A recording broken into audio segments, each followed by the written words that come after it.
much, everyone. Thank you so very, very much. Thank you. While you're standing, let's hear it for George Anderson and the outstanding job that he has done today. Let's hear it for George Anderson. While you're standing, let's hear it for the 20 police officers who are here to protect us today. Let's give them a big hand, please. While you're standing, let's hear it for Pastor Remus Wright. Let's hear it for Pastor Terrence Johnson. Let's hear it for Bishop James Dixon, Bishop Johnny Tate, and let's hear it for Bishop and the brother who will be speaking later, Samuel Gilbert. And I also want you to hear it for our leader, Pastor Max Miller. Thank you. All right, friends, please claim your seats. I'm going to thank just a few additional people, and then we'll get right into something that's really important. I want to thank my staff. Too often we do these things and we don't give the people who make it possible the opportunity to be recognized. I had a friend who once told me that a great person always rises to the occasion, but the greater people make the occasion. They make the occasion. Staff, would you stand if you're out front, please? Give them a hand, please. All right, Mr. Holliday. You represent the entire staff. Thank you. I'm going to thank this young man again later on, but the young man who gave us that great recitation, I do believe he deserves an expression of appreciation right now. Give him a hand, please. Mr. Otis Marks III. But you can't give him a hand without giving the man who's seated next to him a hand.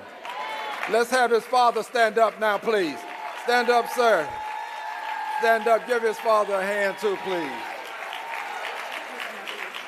And his mother is here. Give the mom a hand as well, please. Thank you. Well, friends,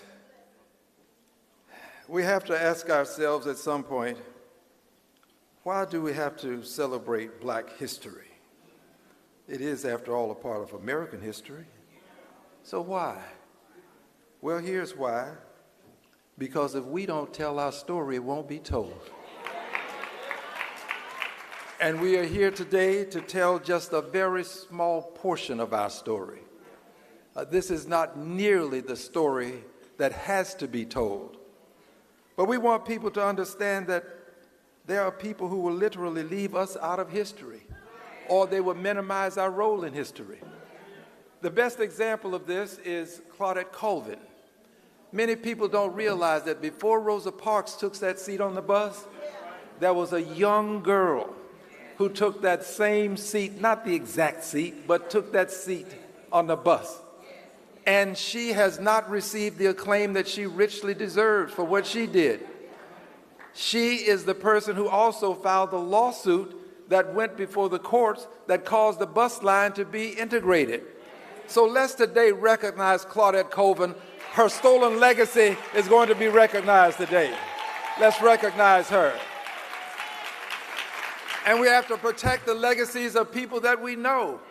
This is why I have a resolution pending in Congress to protect the legacy of the Honorable Al Edwards, the father of Juneteenth. We cannot allow that to be diminished. Why have a piece of legislation in Congress to protect the legacy of the Honorable Sylvester Turner, who served us for 8 years as mayor of the city of Houston? Why have a piece of legislation to protect the legacy of the Honorable Sheila Jackson Lee, because she served us well? Why I plan to make sure that we don't ever allow ourselves to become so complacent as to believe that other people are going to write the history that we have written for ourselves. It's time for us to stand and stand with those people who made history, who made it possible for us to be here. They are the enslaved people whose lives were suffered for some 240 years to make America the country it is. Yes, America's a good country, but it's good because it had good people whose lives were sacrificed. So today, let's recognize the enslaved people. Give them the ovation that they couldn't receive in life. Give them the credit that they deserve now for the work that they did. They built the Capitol. They built the White House. They built the roads. They built the bridges. They are the people who fed the country. They planted the seeds and harvested the crops. Show them some love, please.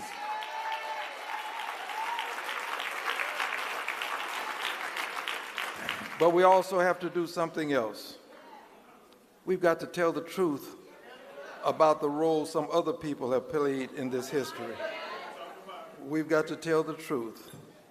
And the truth is, there are some people who don't think too highly of us. And because they don't think too highly of us, they do dastardly deeds. I said dastardly with a D, that's not a B. And I'm going to be honest with you and tell you the truth about some of the contemporary things that are occurring that we have to deal with. We've got to deal with things wherein we have a press that minimizes the good deeds of our people. And I believe the best example is a living example. I'm going to show you now a video. And I want you to see this video because I have some comments about what has not been done in the aftermath of the video. Would you please cue the video?